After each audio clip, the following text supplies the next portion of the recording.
অরুণা বেগম কথাটা বলে দীর্ঘ শ্বাস ফেলে এরপর নাতাশাকে বলে, ইনায়া কোথায় নাতাশা? ও কি বাড়িতে এখন?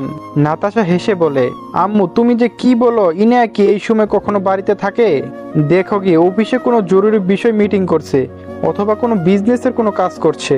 অরুণা বেগম কথাটা শুনে হাসে। পাশ থেকে মিলন সাহেব বলে ওঠে, আজকে নতুন একটা কাজ শুরু হবে, কিন্তু কতজন গুন্ডা কাজ করতে দিচ্ছে না।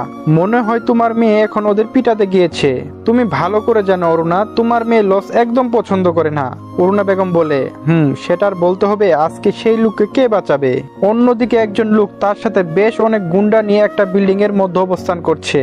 দড়ি দিয়ে বেশ কয়েকজন শ্রমিককে বেঁধে রাখা হয়েছে। গুন্ডাদের মধ্যে যে মেন লিডার উনি বলেন, এই লিটনকে না কথা বলে এই জায়গায় কি করে বিল্ডিং ঘর উঠাতে পারে? তোদের মালিকের এত বড় সাহস যে এই লিটনের আদেশ না মেনে কাজ শুরু করে। আজকে তোরা বুঝতে পারবি এই লিটন কি জিনিস। যদি কারো সাহস থাকে তাহলে আমাকে আটকে দেখা। লিটনের কথাটা শেষ হওয়ার আগেই পিছন থেকে একজন শ্রমিক সামনে এগিয়ে আসে, যার মুখ দেখা যাচ্ছে না। সে এসে বলে, কি হয়েছে লিটন সাহেব, কোনো সমস্যা? শুধু শুধু আমাদের সাথে কেন আটকে রেখেছেন? দয়া করে ছেড়ে দিন। লিটন গুন্ডা বলে, শোন, তোদের কোম্পানির মালিক আমার কথা অমান্য করে এই বিল্ডিং তৈরি করেছে, যার শাস্তি তাকে পেতে হবে। যা তোদের এমডি কে খবর দে, ও এসে বাঁচিয়ে নিয়ে যাক তোদের। এই কোম্পানির এমডি আমি। কি সমস্যা তোর? হঠাৎ করে একটা মেয়ে কণ্ঠ শুনে লিটন পিছন ফিরে তাকিয়ে দেখে সেই শ্রমিকের নিজের পরনো জামা খুলে। এরপর নিজের মাথা থেকে মুখোশ খুলে সেখানে শ্রমিকের ছদ্মবেশে একটা মেয়ে ছিল, পরতে তার ফর্মাল ড্রেস। সেই মেয়ে এগিয়ে আসে লিটনের দিকে। লিটন বলে, কে তুমি? আমি ইনায়া, এই কোম্পানির MD. So mister Liton, nice to meet you. লিটনের কথা শুনে তার পাশে থাকা লোকদের ইশারা করে ইনায়াকে মারার জন্য। তবে ইনায়া বলে ওঠে, আচ্ছা, এখানে কি কোন বাংলা সিনেমার শুটিং চলছে যে নায়িকা এসেছে সেই জন্য সবাইকে তাকে মারতে যাচ্ছে? আর মিস্টার লিটন, এই ইনায়াকে মারার আগে একবার পিছন ফিরে তাকিয়ে দেখে নিন, দেখা যাবে আপনার মারার ইচ্ছা থেকে মরার ভয় বেশি থাকবে।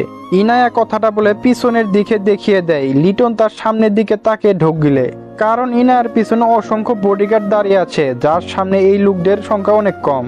হঠাৎ করে লিটনের মাথায় কে একজন রড দিয়ে জুড়ে বাড়ি মারে, যার ফলে সে মাটিতে পড়ে যায়। ইনায়া নিজের হাতে থাকা রোডের মধ্য থেকে গুড়িয়ে পড়া রক্ত দেখে হাসতে থাকে। এরপর নিচু হয়ে লিটনের কাছে ঝুঁকে বলে, এই ইনায়ার সাথে শত্রুতা করার অপর নাম হলো মৃত্যু। এই শহরে শুধু আমার রাজত্ব চলবে, অন্য কারণ না, কখনো সম্ভব না। লিটন সাহেবের মাথা থেকে অতিরিক্ত রক্ত বের হচ্ছে। সে বলে, তোকে আমি দেখে নিব। তোর মতো এরকম গুন্ডা মেয়ে আমি 100 জন্ম দিতে পারি। তোকে আমি খুন করে ফেলবো ইনায়া।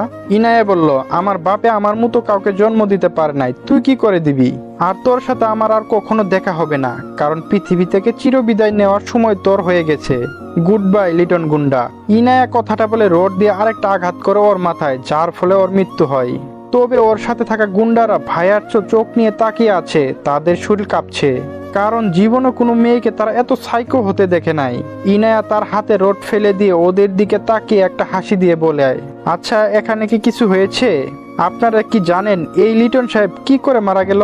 লিটনের সাথে থাকা আরো গুন্ডারা বলে, শ্রমিকদের কাজ করার সময় হঠাৎ করে রড এসে পড়ে লিটন সাহেবের মাথায়, যার কারণে উনি মারা যান। তখন ইনায়া বলে, ভেরি গুড, এই কথাটা যেন মাথায় থাকে, না হলে ভুলে যাওয়ার